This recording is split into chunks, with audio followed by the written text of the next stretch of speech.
The United States makes the UN work when it wants it to work. And that is exactly the way it should be, because the only question for the United States is what's in our national interest. My name is John, and the International Criminal Court is now in session. It is September 5th, 2025, and before we start today's video, I want to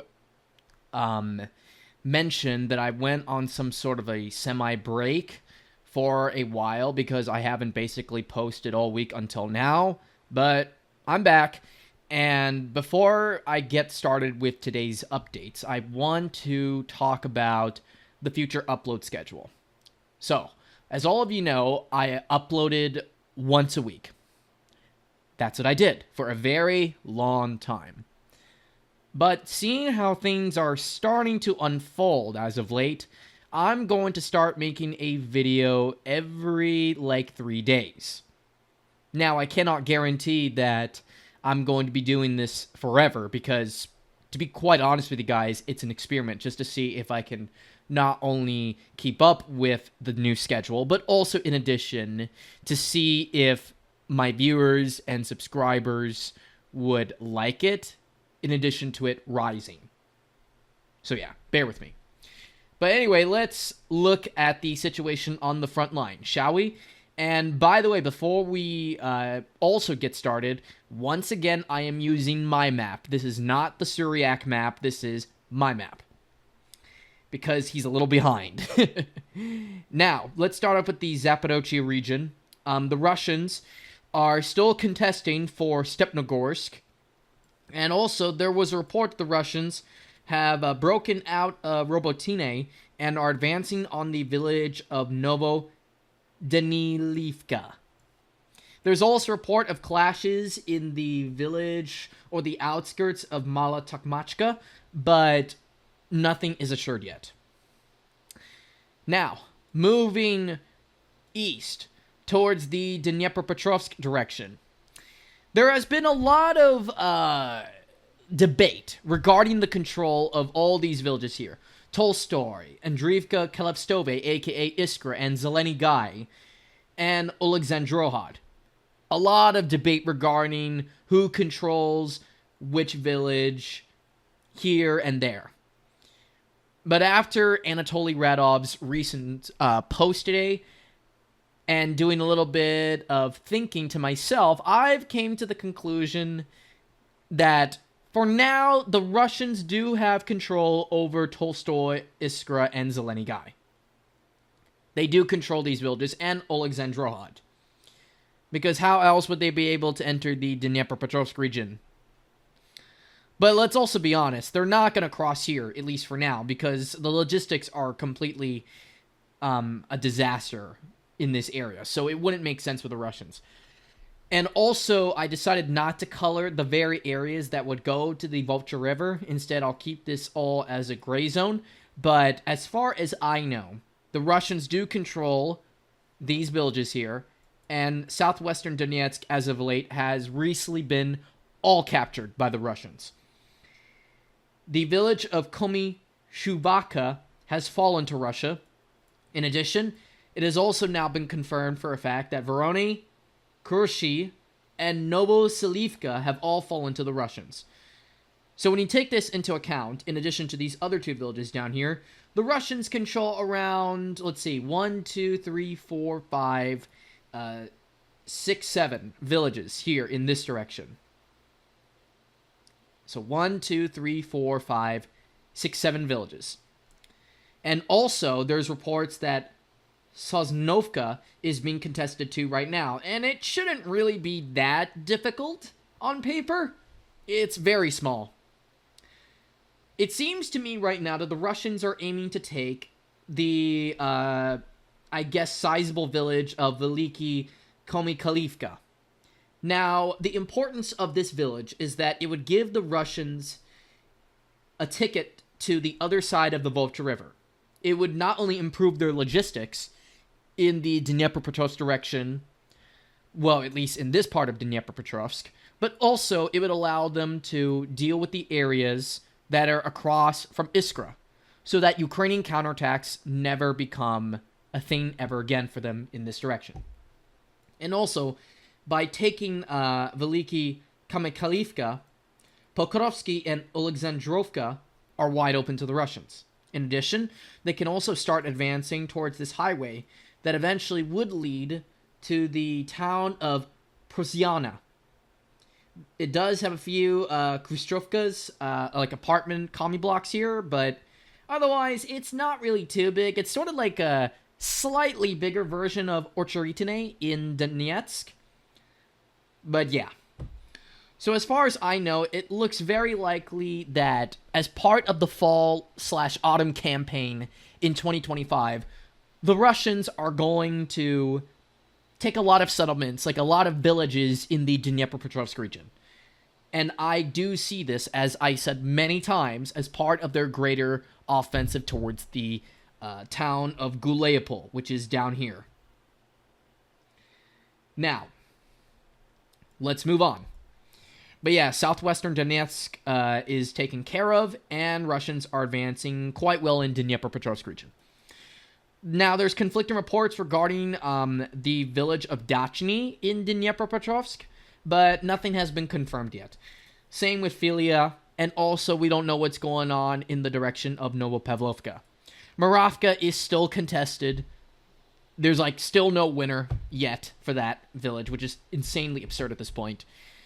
And also, Udachny has been mostly captured, except this school area here. It's still apparently contested. But I wouldn't be surprised if that supposed counterattack by the Ukrainians in Udachny was nothing more than a flag PR op just to keep morale somewhat manageable for the armed forces of Ukraine, because they've been dealing with a lot of losses as of late in regards to territory. The Russians have now finally been able to break through to the village of Molodetsky, which is on the border with Dnipropetrovsk here. If the Russians are able to capture this village, then Udachny is pretty much locked up, and the Russians can then start advancing up to Sergivka. And then, in the city of Pokrovsk, the Russians, after being kicked out of the city of Pokrovsk, have moved back in. And from what I understand, it seems that the DRGs that went into Pokrovsk or Krasnoyarsk softened up the Ukrainian defenses, and once they were pulled out, their regular army counterparts moved in, and they took pretty much everything that they had taken themselves for a while. So according to Anatoly Radov, basically everything here, including in this part of the city, is under Russian control. And this giant commie block district, and to be honest, it looks like it's bigger than Ugledar. All these commie blocks here are being contested for right now. And if you ask me, if the Russians are able to take this, they pretty much have already taken Pokrovsk. But I also understand that there is a large network of tunnels that are on the other side of the train tracks here. On this side, that is. So, with the city of Pokrovsk in big trouble, the E50 road being cut, the only way out for the Ukrainians is, through E50 road, but we honestly don't know how long it's going to be, because I think for Ukrainians here, they would have to sort of go around, I think, and hope they don't get caught by FPV drones. But now that the Russians control a significant part of Pokrovsk again, it's getting a lot harder and harder for them to not only supply their guys in the city, but it's also getting a lot harder for them to hold their positions too. It was easy when they had the E50 road, but now it's gone. They would now have to go around it. So yeah, not looking good for the armed forces of Ukraine here in Pokrovsk. And then outside, there's apparently conflicting information regarding the villages of Lyubivka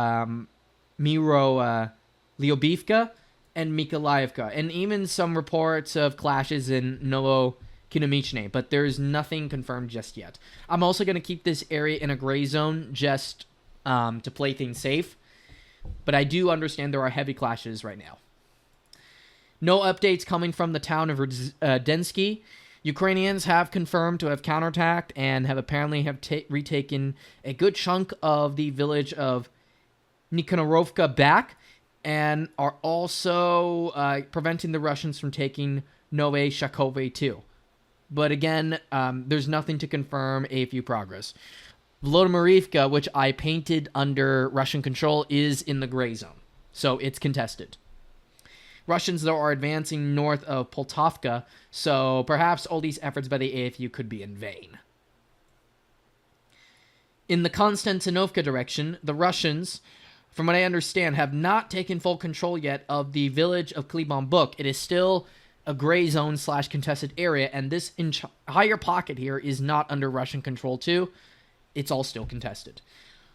Oleksandro Shultine is pretty much under Russian control, and also Pritichine is a gray zone / contested.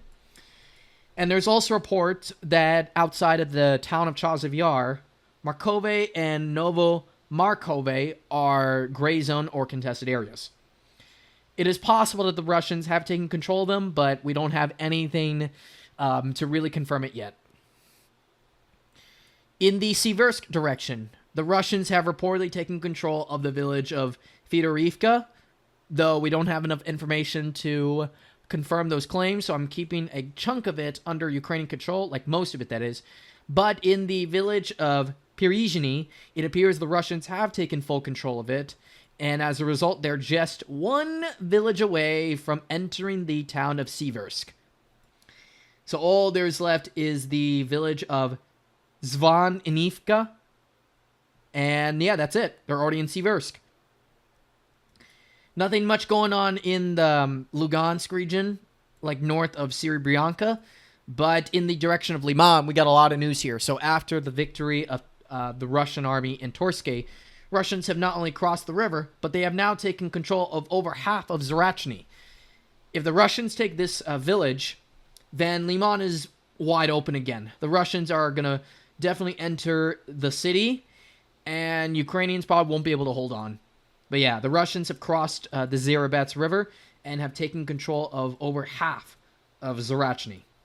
And in addition, outside of Liman, Russians have also advanced outside of the village of Derilove and Shandry Holove, and have also taken control of Serijne as well.